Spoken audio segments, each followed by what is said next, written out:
Di tengah kegelapan malam, mendadak terdengar suara seruan dan teriakan yang membangunkan seisi kota Tumbleton. Di luar tembok kota, tenda-tenda milik pasukan mulai terbakar. Barisan ksatria berbaju besi berdatangan dari arah utara dan barat, sambil membantai musuh. Hujan panah mengalir dari balik awan, dan seekor naga melayang turun ke arah mereka, ganas dan mengerikan. Maka, dimulailah pertempuran Tumbleton babak kedua. Naga itu adalah Seasmoke. Penunggangnya, yaitu Sir Adam Velaryon, bertekad untuk membuktikan bahwa tidak semua anak haram itu pengkhianat. Cara apa lagi yang kiranya lebih baik, selain dengan merebut kembali kota Tumbleton dari sepasang pengkhianat yang telah mencemari nama baiknya dengan pengkhianatan mereka. Menurut balada yang dinyanyikan oleh penyanyi keliling, Sir Adam terbang dari King's Landing ke Gadsay, di mana dia mendarat di Pulau Suci Isle of Phases dan meminta nasihat dari kaum Greenman. Namun ini hanya legenda yang tidak sepenuhnya akurat. Yang kita tahu dengan pasti adalah bahwa Sir Adam terbang jauh dan cepat, mendatangi setiap kastil besar maupun kecil, yang penguasanya masih setia kepada sang ratu, untuk kiranya membentuk sebuah pasukan. Banyak pertempuran besar maupun kecil, yang telah terjadi di kawasan Trident. Nyaris tidak ada kastil maupun pedesaan yang belum berkorban nyawa dalam peperangan ini. Namun Adam Velaryon pantang menyerah, penuh tekad, dan juga pandai berbicara. Selain itu, para bangsawan Riverlands sudah mendengar mengenai bencana mengerikan yang menimpa kota Tumbleton. Pada waktu Sir Adam sudah siap untuk mendarat di Tumbleton, ada hampir 4.000 prajurit mengikuti di belakangnya. Pasukan besar yang berkemah di luar tembok Tumbleton jauh lebih banyak daripada para penyerang. Namun mereka sudah terlalu lama berdiam di satu tempat. Sikap disiplin mereka sudah sangat kendur. Wabah penyakit merajalela. Dan yang pasti, kematian seorang Lord Ormond Hightower membuat mereka kehilangan pemimpin, dan para bangsawan yang seharusnya memimpin mereka justru saling ribut satu sama lain. Saking sibuknya mereka mengurusi konflik dan persaingan antar mereka sendiri, mereka sampai lupa siapa musuh mereka yang sebenarnya. Mereka sama sekali tidak siap menghadapi serangan malam Sir Adam. Sebelum pasukan Pangeran Daeron Targaryen sadar bahwa mereka sedang menghadapi pertempuran, pasukan musuh sudah menerobos masuk ke tengah-tengah dan membantai mereka. Sementara pasukan itu terhuyung-huyung keluar dari tenda mereka, sambil berusaha memasang pelana kuda, memakai baju besi, dan memasang sabuk pedang mereka. Yang paling mematikan terutama serangan naga. Seasmoke berulang kali terbang turun sambil menyemburkan api. 100 tenda segera dimakan api, termasuk pavilion mewah dari sutra milik Sir Hobart Hightower, Lord Anwin Big, dan Pangeran Daeron sendiri. Kota Tumbleton pun tidak lolos. Toko, rumah, dan tempat ibadah yang lolos di perang pertama kini turut terbakar oleh api naga. Pangeran Daeron Targaryen sedang tidur di tendanya ketika serangan itu terjadi. Ulf White sedang berada di Tumbleton, tidur sehabis minum-minum di sebuah penginapan bernama Bawdy Badger yang telah disita untuk dipakainya sendiri. Hugh Hammer juga berada di dalam kota, di tempat tidur dengan ditemani oleh janda dari seorang ksatria yang gugur di pertempuran sebelumnya. Ketiga naga mereka berada di luar kota, di lapangan di belakang perkemahan pasukan. Walaupun orang berusaha membangunkan Ulf White dari tidurnya, ia tidak bisa dibangunkan. Ulf White terguling jatuh ke bawah meja, dan mendengkur tidur di sepanjang pertempuran. Sebaliknya, Hugh Hammer lebih cepat tanggap. Dalam keadaan setengah telanjang, ia berlari menuruni tangga menuju ke lapangan, sambil berteriak meminta diambilkan palu, baju besi, dan kuda, agar dia bisa berangkat ke tempat naga dan menaiki Vermetor. Anak buahnya buru-buru menjalankan perintahnya, walaupun naga Seasmoke sedang membakari kandang kuda. Namun Lord Jon Roxton sudah hadir di lapangan itu. Ketika ia melihat Hugh Hammer, Jon Roxton menyadari adanya sebuah kesempatan dan berkata, "Lord Hugh Hammer, aku turut berduka cita." Lalu Hugh Hammer berbalik dan melotot. "Buat apa?" tanyanya. "Sebab Anda gugur di medan perang," jawab Jon the Bold Roxton, sambil mencabut pedang Orphan Maker dan menusukkannya ke dalam perut Hugh Hammer, sebelum merobek perutnya dari bawah hingga ke atas. 12 orang pengikut Hugh Hammer datang berlarian, dan hanya keburu melihatnya tewas terbunuh. Bahkan pedang baja Valyria seperti Orphan Maker pun tidak banyak berguna kalau satu orang melawan 10 orang. Lord John Roxton membunuh 3 orang sebelum dia sendiri akhirnya terbunuh. Konon menurut legenda, Lord John Roxton tewas ketika kakinya tergelincir karena menginjak isi perut Hugh Hammer. Tapi rasanya terlalu ironis kalau legenda itu benar. Ada 3 catatan yang saling bertentangan mengenai kematian Pangeran Daeron Targaryen. Versi yang paling terkenal menyatakan bahwa sang pangeran tersandung jatuh saat keluar dari tendanya dengan baju tidur yang terbakar, lalu terbunuh oleh seorang tentara bayaran dari Myr bernama Black Trombo. Ia menghantam wajah sang pangeran dengan satu ayunan dari gada berduri miliknya. Versi ini adalah versi kesukaan Black Trombo, yang menceritakannya kemana-mana. Versi kedua hampir sama dengan versi pertama, namun sang pangeran terbunuh oleh pedang, bukan gada berduri. Pembunuh sang pangeran adalah seorang prajurit tidak dikenal, yang bahkan mungkin tidak menyadari siapa sebenarnya orang yang dia bunuh. Di versi ketiga, si bocah pemberani yang dijuluki Daeron sang pemberani itu bahkan sama sekali tidak sempat keluar, melainkan tewas terbunuh ketika tendanya yang terbakar rubuh menimpa dirinya. Di atas langit, Adam Velaryon bisa melihat bahwa pertempuran yang terjadi di bawahnya berubah menjadi kericuhan. 2 dari 3 penunggang naga musuh sebenarnya sudah tewas, namun dia tidak mengetahuinya. Namun, Adam bisa melihat naga-naga milik musuh. Mereka ditempatkan di luar tembok kota dan tidak dirantai, sehingga mereka bebas untuk terbang dan berburu mangsa. Naga Silverwing dan Vermetor sering terbang berputar bersama-sama di lapangan sebelah selatan kota Tumbleton, sementara naga Tessarion tidur dan makan di perkemahan Pangeran Daeron yang terletak di sebelah barat kota, kurang dari 90 meter jaraknya dari tenda sang pangeran. Naga adalah makhluk yang peka terhadap api dan darah, dan ketiga naga tersebut bangkit ketika pertempuran berkecamuk di sekitar mereka. Konon, seorang pemanah menembakkan panah ke Silverwing, dan 40 ksatria berkuda diam-diam mendekati Vermetor dengan pedang, tombak dan kapak, berharap untuk menghabisi naga itu selagi masih mengantuk dan masih di atas tanah. Mereka membayar tindakan bodoh itu dengan nyawa mereka. Di tempat lain, Tessarion terbang ke udara, menjerit dan menyemburkan api. Adam Velaryon pun mengarahkan Seasmoke untuk menghadapi Tessarion. Sisik naga umumnya nyaris tidak tembus api. Sisik itu melindungi daging dan otot. Semakin tua usia seekor naga, sisiknya juga akan semakin tebal dan keras, sehingga dagingnya semakin terlindungi, walaupun apinya juga semakin panas dan ganas. Api yang dihasilkan anak naga bisa membakar jerami, sementara api dari Balerion atau Vhagar, jika dikerahkan dengan sekuat tenaga, bisa melumerkan baja dan batu. Maka jika ada 2 naga yang bertarung mati-matian, biasanya mereka akan mengerahkan senjata lain selain api mereka. Cakar mereka sehitam besi, sepanjang pedang, setajam silet, rahang yang sangat kuat, sampai-sampai gigitan mereka bisa menembus pelat baja yang melapisi baju besi seorang ksatria, ekor bagaikan cambuk, yang sabetannya bisa menghancurkan gerobak sampai berkeping-keping, mematahkan punggung kuda, dan melontarkan orang sampai setinggi 15 meter ke udara. Pertempuran antara naga Tessarion dan Seasmoke berbeda. Sejarah mencatat pertarungan antara Raja Aegon II dan kakaknya yaitu Rhaenyra, sebagai tarian para naga. Namun, hanya di Tumbleton-lah naga-naga ini benar-benar menari. Baik Tessarion maupun Seasmoke adalah naga yang masih muda, lebih gesit di udara daripada naga-naga lain yang lebih tua. Berulang kali mereka saling menerjang, namun berulang kali pula mereka saling berkelit dari terjangan lawan. Melayang naik seperti elang, menyambar turun seperti Raja Wali, saling berputar, menyambar dan meraung, menyemburkan api, namun tidak ada satu pun yang kena. Sesekali Tessarion menghilang ke balik awan, lalu sesaat kemudian muncul lagi dari belakang Seasmoke sambil menyemburkan api biru, mencoba membakar ekor naga itu. Sementara itu, Seasmoke bergulung, berbelok dan berputar. Dalam sekejap Seasmoke sudah berada di bawah Tessarion, lalu mendadak dia berputar di udara, dan tahu-tahu dia sudah berada di belakang Tessarion. Kedua naga itu terbang semakin lama semakin tinggi, disaksikan oleh ratusan orang dari atap bangunan di Tumbleton.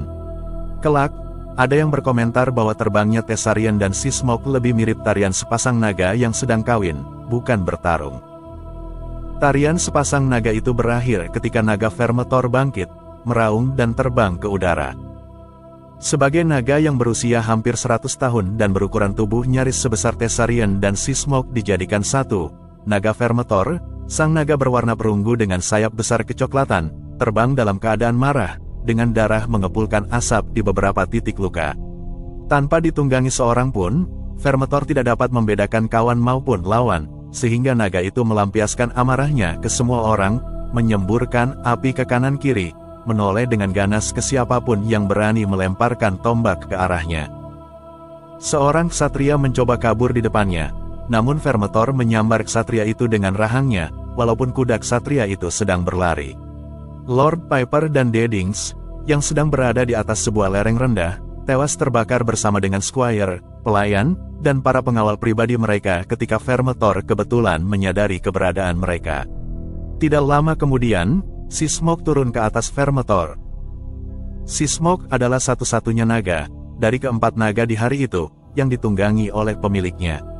Sir Adam Velaryon telah datang kemari untuk membuktikan kesetiaannya dengan cara menghancurkan sepasang pengkhianat beserta dengan naga-naga mereka. Dan kini, salah seekor dari naga itu ada di bawahnya, sedang menyerangi pasukan yang bergabung dengannya dalam pertempuran ini. Adam pasti merasa berkewajiban untuk melindungi mereka, walaupun di dalam hatinya ia sadar bahwa naga Seismog miliknya bukan tandingan Vermetor yang lebih tua. Yang kali ini bukanlah tarian, melainkan pertarungan sampai mati. Vermetor sudah melayang setinggi 6 meter di atas medan perang ketika Seismog menimpanya dari atas, sambil mendorong naga yang menjerit-jerit itu ke atas lumpur. Pria dewasa dan anak-anak berlari ketakutan atau tewas tertimpa kedua naga itu saat mereka bergulingan dan saling mencabik satu sama lain. Ekor disabetkan dan sayap dikepakkan, namun kedua naga itu saling terkunci satu sama lain, sehingga tidak ada satupun dari mereka yang bisa melepaskan diri. Lord Benjicot Blackwood sedang di atas kudanya, ketika menyaksikan pergumulan sepasang naga itu dari jarak sejauh 45 meter. Bertahun-tahun kemudian, Lord Blackwood berkata bahwa ukuran dan berat badan Vermetor sama sekali bukan tandingan Seismog. Vermetor nyaris mencabik-cabik Seismog hingga hancur berkeping-keping, ketika mendadak Thessarian turun dari langit dan ikut bertarung. Siapa yang bisa menduga isi hati seekor naga? Apakah Thessarian menyerang hanya karena haus darah semata? Apakah Thessarian datang untuk menolong salah satu pihak? Jika ya, siapa? Ada yang bilang kalau ikatan antara naga dan penunggangnya begitu dalam, sampai-sampai naga bisa ikut merasakan apa yang disukai maupun yang dibenci oleh majikannya. Namun dalam hal ini, siapa yang kawan dan siapa yang lawan? Apakah seekor naga yang tidak ditunggangi majikannya bisa membedakan kawan atau lawan? Kita takkan pernah tahu jawaban atas pertanyaan-pertanyaan di atas. Yang bisa dinyatakan oleh catatan sejarah hanyalah bahwa 3 ekor naga saling bertarung di tengah-tengah lumpur, darah dan asap dalam pertempuran Tumbleton babak kedua. Seismog adalah naga pertama yang tewas terbunuh, ketika Vermetor menggigit lehernya kuat-kuat dan memutus kepalanya. Setelah itu Vermetor berupaya untuk terbang pergi dengan membawa kepala Seismog di rahangnya, namun sayap Vermetor yang sudah compang-camping tidak dapat mengangkat tubuh naga itu. Sesaat kemudian, Vermetor pun roboh dan tewas. Thessarian, sang ratu biru, bertahan hidup sampai matahari terbenam. Thessarian 3 kali mencoba untuk terbang, namun 3 kali pula dia gagal. Saat senja, terlihat Thessarian begitu kesakitan, sehingga Lord Benjicot Blackwood memanggil pemanah terbaiknya, seseorang bernama Billy Burley. Ia mengambil jarak sejauh 91 meter, lalu menembakkan 3 anak panah ke mata Thessarian, sementara naga itu terbaring tidak berdaya di atas tanah. Saat senja tiba, pertempuran itu pun selesai. Walaupun para bangsawan Riverlands harus kehilangan kurang dari 100 orang, sementara mereka berhasil membunuh lebih dari 1000 pasukan dari Old Town dan The Reach, pertempuran Tumbleton jilid kedua ini tidak dapat dimenangkan oleh pasukan penyerang, sebab mereka gagal merebut kota Tumbleton. Tembok kota Tumbleton masih utuh, dan begitu pasukan Raja Aegon kedua sudah mundur ke dalam kota dan menutup gerbangnya, pasukan pendukung Ratu Rhaenyra tidak bisa menjebol masuk, karena tidak punya perlengkapan untuk mengepung kota maupun naga. Walaupun begitu, mereka berhasil membantai pasukan musuh yang kebingungan dan kacau balau, membakari tenda mereka, membakar atau merampas hampir semua gerobak makanan dan perbekalan milik lawan, mengusir 3/4 kuda perang milik lawan, membunuh Pangeran Daeron Targaryen, dan menghabisi 2 ekor naga milik lawan yaitu Vermetor dan Tessarion. Keesokan paginya, pasukan yang menguasai Tumbleton mengintip dari balik tembok kota, dan melihat bahwa pasukan lawan sudah mundur. Mayat-mayat bertebaran di sekeliling kota, termasuk bangkai 3 ekor naga. Masih ada 1 ekor naga tersisa yaitu naga Silverwing, yang dulunya tunggangan Ratu Alicent Targaryen. Naga itu terbang ke langit saat pertempuran dimulai, dan berputar-putar mengelilingi medan perang itu selama berjam-jam, terbang melayang di atas angin panas yang muncul dari bara api peperangan di bawahnya. Setelah hari gelap, barulah dia mendarat turun, di sebelah naga-naga yang tewas dalam pertempuran. Kelak, para penyanyi balada akan menyanyikan bagaimana Silverwing 3 kali berupaya mengangkat sayap Vermetor dengan hidungnya, mencoba membantunya untuk terbang kembali. Namun, kemungkinan besar ini cuma dongeng karangan para penyanyi balada keliling. Saat matahari terbit, Silverwing terlihat mengepakkan sayapnya tanpa tujuan, terbang menyeberangi lapangan, sambil menyantapi sisa-sisa mayat manusia serta bangkai kuda dan sapi yang hangus terbakar. Dari 13 anggota The Caltrops, 8 orang tewas terbunuh, di antaranya Lord Owen Fossoway, Mark Ambrose, dan Bold John Roxton. Richard Roden terkena panah di lehernya, dan tewas keesokan harinya. Tinggal 4 orang anggota The Caltrops yang tersisa, di antaranya Sir Hobart Hightower dan Lord Anwin Peake. Walaupun Hugh Hammer telah tewas, masih ada 1 pengkhianat yang tersisa. Ulf White, saat terbangun dan tersadar dari mabuknya, menjadi satu-satunya penunggang naga yang tersisa, sekaligus pemilik dari satu-satunya naga yang tersisa.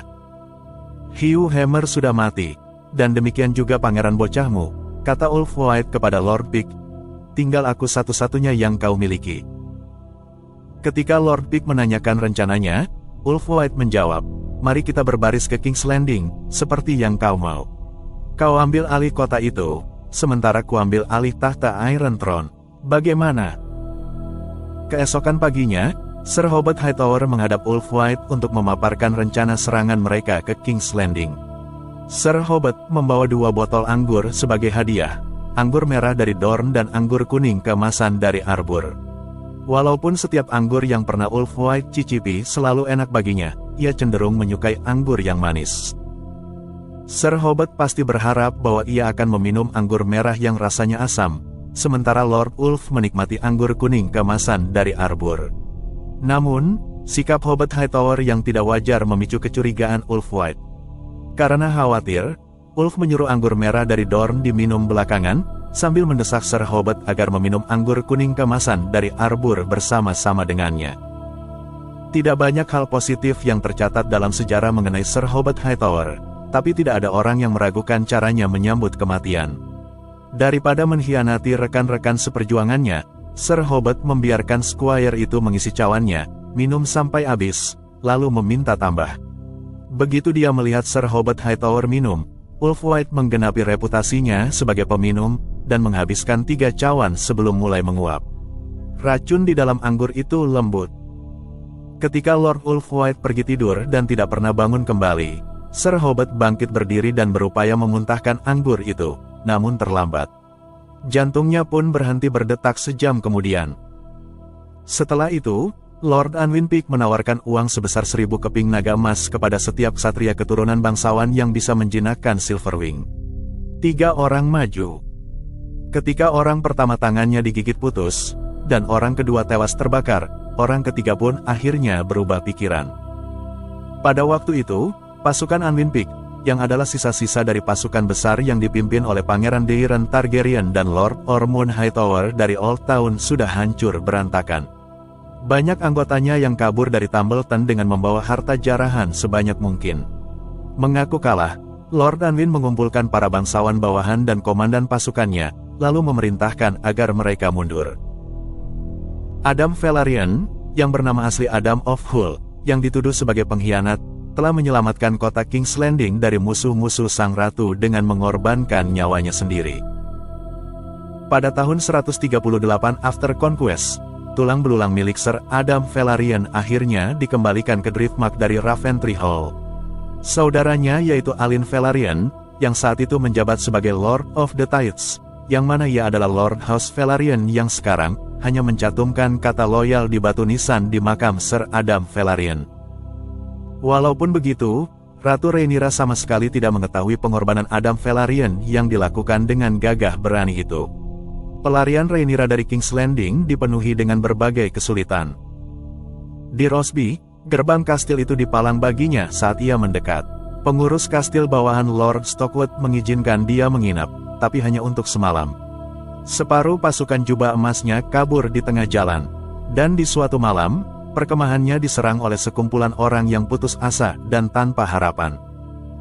Walaupun para kesatrianya berhasil mengusir para penyerang itu, Sir Balon Birch tewas terpanah, dan Sir Lionel Bentley, seorang ksatria muda anggota Queensguard, terkena hantaman di kepala yang membuat helm besinya retak. Ia berbicara tidak karuan sepanjang malam, sebelum akhirnya meninggal keesokan paginya.